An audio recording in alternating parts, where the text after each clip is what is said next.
Square matrix पढ़ते हैं, सबसे पहले समझने से पहले हम इनके अर्थ समझते हैं कि यार इन शब्दों का मतलब क्या है। अगर ध्यान से देखो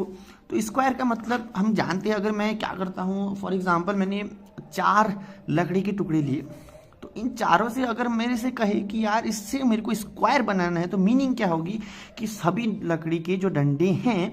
वो सभी का जो लेंथ होगी वो क्या होगी, जनरली सेम होगी। फॉर एग्जांपल सिंपल सी बात, अगर मैं स्क्वायर बनाना चाहता हूँ तो स्क्वायर क्या होगा, अगर मैं कहूँ कि तुम्हारे पास पेन है, समझो कि ये मेरी पेन है, तुम्हारे पास यही पेन है, और मैं तुमसे कहूँ कि इससे एक स्क्वायर बना के दिखाओ, 4 पेन है तुम्हारे पास, क्या करोगे, सभी की लेंथ सेम है, तुम सभी तो स्क्वायर ही बनोगे। यानी कि सभी चीज़ें क्या है इस केस में, सभी जो लेंथ है वो क्या है, बराबर है, तो ठीक हो जाएगा। और मैट्रिक्स, मैट्रिक्स क्या है, एक अरेंजमेंट है। क्या है, मैट्रिक्स का मतलब तो अरेंजमेंट है ना। तुम्हारी मन की ना, तुम किसको भी अरेंजमेंट, तुमने कहा कि मैं ब्लैक पेन का अरेंजमेंट बनाना चाहता हूं, तो ये भी एक मैट्रिक्स फॉर्म है, और इसको तुमने स्क्वायरिक फॉर्म में बनाते हो, क्या बन जाएगा, स्क्वायर मैट्रिक्स, यानी arrangement of this thing which are in square form, लेकिन सेम। ओके, इसको दूसरा एग्जाम्पल समझते हैं। जैसे हम जनरली कोई स्पोर्ट्स का एग्जाम्पल लेते हैं, किसी का भी एग्जाम्पल ले लो। मान लेते हैं कि मैं खुद ही बना रहा हूँ, अभी बना रहा हूँ, देखो हाँ, हाँ चलो, आजकल इंडिया का मैच चल रहा है, वही बनाते हैं, और क्या बनाते हैं। चलो एक काम करते हैं, वो उसको छोड़ दो। एक फील्ड में है, आप एक फील्ड में खड़े हो, ठीक है, जैसे आप आर्मी की बटालियन है मान लो। आपने देखा होगा जब हम 26 जनवरी की परेड में हो, किसी भी कहीं की भी परेड हो, तो आप देखते होंगे कि जो भी आर्मी का एक बटालियन का हिस्सा जाता है, तो क्या देखते हो कि नंबर ऑफ रो बराबर होती है क्या है, नंबर ऑफ कॉलम के। तो आप इसको खुद समझो। तुमने कहा तुम फिलहाल के लिए आर्मी में हो, कमांडर हो, और तुमने कहा तुम ड्रिल करा रही हो, तो तुम क्या हो, कमांडर हो, फॉर एग्जांपल कमांडर हो तुम, और तुमने अपने जो भी बंधुगणों से उनसे कहा कि चलो अब एक काम करो, सभी एकदम गुड पोस्चर में 4 लाइन बनानी है तुमको, या 5, जो भी मान लो, तुमने 5 लाइन बनानी मान लो, तो तुमने कहा कि 5 लाइन बनाओ, ठीक है, तो पहली लाइन बनी, दूसरी लाइन बनी, तीसरी लाइन, चौथी लाइन, 5, यानी 5 लाइन रो में बनाई तुमने। और तुमसे कहा कि हर 5 लाइन में, हर लाइन में एक बंदा, सिंपल सी बात है, 5 लाइन होंगी तो पहला बंदा 5 ही होंगे। तुमने कहा कि इन 5 लाइन में भी पीछे की तरफ भी 5 ही बंदे होंगे, ठीक है, तो 1 बंदा, 2 बंदा, 3 बंदा, 4 बंदा, टोटल और 5 बंदे हो गए, यानी कि 4 बंदे और लगेंगे तो 5 बंदे हो गए। ध्यान से देखो, ये देखो,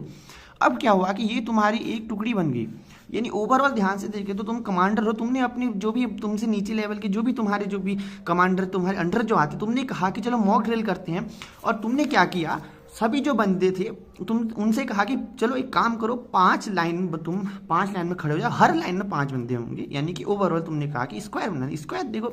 कैसे बन रहा है स्क्वायर, तुम देख सकते हो, अगर तुम कमांडर, तुम माना कि तुम उस कमांडर से ऊंचे लेवल के हो, अब तुम दूर से देखो कि कहोगे कि हाँ यार कुछ तो है जो एक स्क्वायरिक फॉर्म में है। स्क्वायरिक फॉर्म का कहने का मतलब है कि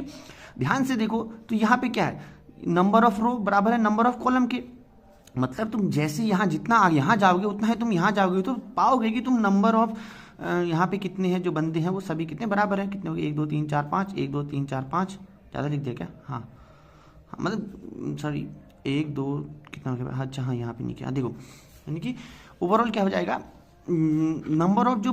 पीपुल हैं वो सभी बराबर होंगे। अगर इसको रियल लाइफ से समझने की कोशिश करो कि मैं कहना क्या चाहता हूँ, मेरे कहने का मतलब है कि तुम ध्यान से देखोगे तो ये अरेंजमेंट हो जाएगा, जहाँ पर एक स्क्वायरिक फॉर्म में अरेंजमेंट हो जाएगा, ये भी एक फॉर्म हो जाएगा किसका, एक स्क्वायर मैट्रिक का ही फॉर्म हो जाएगा, ठीक हो जाएगा। मैट्रिक्स को मैंने मैट्रिक रहा हूँ, तो ये ओवरऑल मीनिंग है किसका, स्क्वायर मैट्रिक्स। चलो ये तो खैर सिंपल सी थोड़ा सा जोक सा पार्ट हो गया, मतलब समझने की कोशिश करें कि स्क्वायर मैट्रिक्स का मतलब क्या होता है। चलो अब हम एक काम करते हैं, अब जो कि हम मैथमेटिक्स के स्टूडेंट हैं तो जाहिर सी बात है कि स्क्वायर मैट्रिक्स का मतलब हो जाएगी ऐसी चीज़ों का अरेंजमेंट स्क्वायरिक फॉर्म में जो सी पॉसिबल मैथमेटिक्स में यूज़ होती है। मैंने कुछ भी कह दिया वो स्क्वायरिक फॉर्म का ही होगा, सिंपल सी बात है। तो इसकी डेफिनेशन क्या हो गई कि सेम ऑर्डर, क्योंकि स्क्वायर है तो इसका मतलब क्या हो जाएगा, सेम ऑर्डर हो जाएगा, यानी कि नंबर ऑफ रो बराबर होंगी नंबर ऑफ कॉलम के। तुम यहाँ देखो तो नंबर ऑफ रो बराबर नंबर ऑफ कॉलम की, यानी कि जितने एक रो में 5 बंदे हैं तो कॉलम में भी सॉरी एक कॉलम में रो में 5 बंदे तो कॉलम में भी 5 ही बंदे, यानी नंबर ऑफ रो बराबर नंबर ऑफ कॉलम के, जितनी लेंथ बराबर है उतनी लेंथ नीचे भी है, ठीक हो गया। और क्या कहा मैंने, नंबर ऑफ रो बराबर क्या हो जाएगा, नंबर ऑफ कॉलम के, यानी सेम ऑर्डर, इसका ज़्यादा कुछ मतलब नहीं होगा। अब इसी चीज़ को अगर मैं जैसे गणित में करते, जैसे मैंने कहा कि हम नेचुरल नंबर को किसी नोट करते हैं, एन से नोट करते हैं, हमने एक सिंबल की फॉर्म में, मतलब ऐसा थोड़ा ना कहोगे क्या नंबर ऑफ, तो एक काम करते हैं, मैंने क्या किया, मैट्रिक्स को ए से डिनोट कर दिया। सिंपल सी बात है, जैसे हमने किसी चीज़ को, जैसे पेन को मैंने पी से डिनोट कर दिया, मेरी मर्जी किसी से भी मान लो, मैंने ए से डिनोट कर दिया, क्योंकि कैपिटल से मानना ज़्यादा बढ़िया रहता है, क्योंकि बड़ी चीज़ को बात करें तो एलिमेंट को हमने छोटे से कह दिया तो सिंपल सी बात है, उसको कैपिटल से करो, तुम कुछ भी मान लो। अब क्या करेंगे,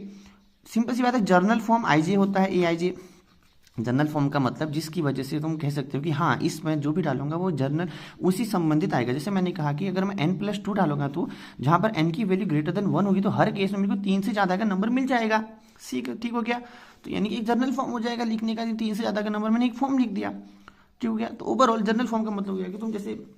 कि ज़्यादा से ज़्यादा चीज़, जिस चीज़ की बारे में बात करें कि जर्नल फॉर्म की बात करें, तो जनरल फॉर्म को हम सिंपल समझ सकते हैं कि जैसे हमने कहा कि यार कोई पहाड़, जैसे मैंने इसका मान लिया, जैसे इवन नंबर का 2 होता है जनरल फॉर्म, यानी कि इस फॉर्म में जो भी नंबर है उसको हमने एक सिंपल छोटे से फॉर्म ले लिया, उसके अंदर सारे इवन नंबर कवर हो जाएंगे, वही जनरल फॉर्म कर जाएंगे, सारी चीज़ें कवर होगी, ठीक हो गया, कह सकते हैं समझने के लिए। अब यानी जनरल फॉर्म लिख दिया। अब क्योंकि मैंने कहा कि यहाँ पर स्क्वायर मैट्रिक्स की बात करो तो सेम ऑर्डर होगा, तो इस केस में भी क्या होगा, सेम ऑर्डर, यानी कि एम, तो हमने पहले भी पढ़ा था कि अगर मैट्रिक्स की बात करूँ ए आई जी तो सिंपल m क्रॉस n होता है। क्योंकि अब मेरा m बराबर n हो गया तो मैं m की जगह n लिख सकता हूँ, तो m क्रॉस m हो गया। कहीं कहीं भी हम देख सकते हैं कि n क्रॉस n भी लिखा होता है, बट मेरे को m क्रॉस m अच्छा लगता है तो इसलिए मैंने m क्रॉस m लिख दिया। अब ध्यान से देखो, तो ये क्या बनेगा, एक किसका, स्क्वायर मैट्रिक्स का एक फॉर्म बन जाएगा। ध्यान से देखो, तो चलो ये तो खैर हमने पढ़ा कि स्क्वायर में सेम ऑर्डर होता है, ये वगैरह वगैरह वगैरह, ठीक हो गया। अब एक क्वेश्चन करते हैं, देखो क्वेश्चन नंबर 1 करता हूँ मैं, हाइपोथेटिकल है। मैंने लिखा 2 3 4 5 x y z and w से साइन, ओके, खाली लिख दिया मैंने। अब ध्यान से देखो, अब मैंने कहा कि अरेंज दीज नंबर, कह रहा हूं मैं इनको, number in squaring form, okay, मैंने खाली रैंडम ही करा, मैं कह रहा हूँ कि इनको स्क्वायर फॉर्म में अरेंज करो। देखो कितने नंबर है, 3 3 6 3 9 है, तो 9 नंबर को स्क्वायर फॉर्म, नंबर और नंबर ऑफ कॉलम का मतलब 3 रो 3 कॉलम बनेंगे। मैंने लिखा 2 3 4 x y z, फिर क्या है, वो ज़्यादा हो गया क्या, अच्छा हाँ सॉरी, 5 x y हो गया और z ओमेगा 5। अब ध्यान से देखो, नंबर ऑफ रो बराबर नंबर ऑफ कॉलम, अगर इस अरेंजमेंट को मैं एक बक्से के अंदर बंद कर दूं तो ये बन जाएगा m क्रॉस n का order, sorry m cross m का ऑर्डर, यानी कि ओवरऑल क्या बना, स्क्वायर मैट्रिक्स जिसकी रो और कॉलम कितनी है, 3 क्रॉस 3, तो ये ओवरऑल क्या बनेगा, स्क्वायर मैट्रिक्स का फॉर्म, ठीक है, समझ रहे हो। तो यहाँ पे ध्यान से देखे तो यानी कि हमने एक स्क्वायर मैट्रिक्स को बना ली, ठीक है, क्या क्यों से बना ली, क्योंकि इसमें स्क्वायरिंग फॉर्म में नंबर ऑफ रो बराबर है नंबर ऑफ कॉलम के, यानी कि हर इसमें भी 3 रो में 3 है तो कॉलम में भी 3 ही होंगे, ऐसी बात होगी। अब चलो एक हाइपोथेटिकल क्वेश्चन में तुम्हें देता हूँ, जरूर करना। मैंने कहा कि मेक ओन क्वेश्चन, मतलब मेरे कहने का मतलब है कि खुद से, तुमने अभी स्क्वायर मैट्रिक्स पढ़ी, जाहिर सी बात आपको समझ में आए, नहीं आए तो 2-3 बार देखना है। इसके बाद इसको पहले तो एक कॉपी पेन में खुद से समझाने की कोशिश करो, अगर समझ में आ रहा तो ठीक है। उसके बाद अपने मन से 2 से ज़्यादा, ठीक है, मोर देन 2 क्वेश्चन खुद बनाओ और उससे खुद के क्वेश्चन सॉल्व करो। मैं कुछ ये नहीं कह रहा हूँ कि तुम किसी चीज़ बनाओ, तो चाहे तुम अपने बाहर के सराउंडिंग के एरिया के देख के बनाओ, चाहे तुम गणित कुछ भी फॉर्मूले से बनाओ, कहीं से भी बनाओ, मैं ये नहीं कहता यार कितना हार्ड हो कितना हो, खुद का क्वेश्चन बनाओ, खुद का आंसर बनाओ, देखो कि क्या तुम सही हो क्या तुम गलत हो। तो मेरे कहने मतलब खुद की थिंकिंग डेवलप करो, ठीक है, तो खुद अपना क्वेश्चन बनाओ, खुद से सोचो कि यार अगर ऐसा क्वेश्चन बनाओ तो क्या होगा, जैसे मैंने अभी खुद से बनाया, मुझे भी थोड़ा पता था, तो ये कहीं किताब नहीं है। तो देखो, तो खुद का क्वेश्चन बनाओ, जहाँ तक है कोशिश करो बनाने की, और हो सके तो 2 से ज़्यादा बनाना। देखते हैं, चीटिंग मत करना प्लीज़, किसी से भी यूज़ मत करना, AI ना कुछ ना कुछ, सिर्फ खुद का थिंकिंग, ओके। अगर हाँ, और अगर आपको समझ में आए तो एक बार खुद से समझाने की कोशिश करना अपने आप को, क्या तुम समझा पा रहे हो, ठीक है। तो मिलते हैं आपको अगली वीडियो में, तब तक के लिए बाय।